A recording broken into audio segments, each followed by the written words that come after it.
আসসালামু আলাইকুম বন্ধুরা, কেমন আছেন সবাই? আশা করছি সবাই খুব ভালো আছেন। কি ব্যাপার, কি মনে হচ্ছে? মন খারাপ? মোটেও না, বরং আরো চিল মুডে আছি। কারণ আমরা ফাইনাল খেলেছি, আর ফাইনাল খেলতে অবশ্যই যোগ্যতা লাগে। সবাই কিন্তু ফাইনালে উঠতে পারে না। সেরা দুইটা দলের মধ্যে রানার্স আপ হয়েছি আমরা, তাই কিসের এত চিন্তা? এবং গত 4টা বিশ্বকাপের মধ্যে লাস্ট যে 4 বিশ্বকাপ হয়েছে তার মধ্যে আর্জেন্টিনা 3টাই ফাইনাল খেলেছে।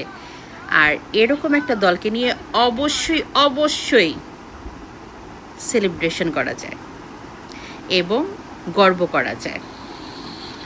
তো যারা এখনও 16 নম্বর কলোনিতে পড়ে আছে, তারা অন্যের সার্থকতা দেখে একটু লাফালাফি করে যাচ্ছে। তো নিজের কিছু না থাকলে যেটা হয় আর কি, অন্যের দিকে তাকিয়ে থাকা, অন্যের হাসিতে হাসা, অন্যের বিয়েতে নাচা, এরকম একটা অবস্থা। তো যাই হোক, আমরা সেরা সেরা এবং সেরা, এটা আবারও প্রমাণিত হয়েছে। আর লিওনেল মেসি তার নতুন করে প্রমাণ দেবার কোনো দরকার নেই, কারণ তার ঝুড়িতে অনেক অনেক অনেক বেশি অ্যাচিভমেন্ট এখনও রয়ে গেছে, যেগুলো একটা পার করতে পারলেও আর অন্যগুলো পার করা একদমই অসম্ভব। তাই আমরা চিলমুড়েই আছি এবং অবশ্যই গর্ব করি আর্জেন্টিনাকে নিয়ে। আর্জেন্টিনা অবশ্যই একটা ভালো টিম। হয়তো কালকে আমাদের দিনটা ফেভারে ছিল না, খেলায় হার জিত তো থাকবেই, এটা কোনো ব্যাপার না।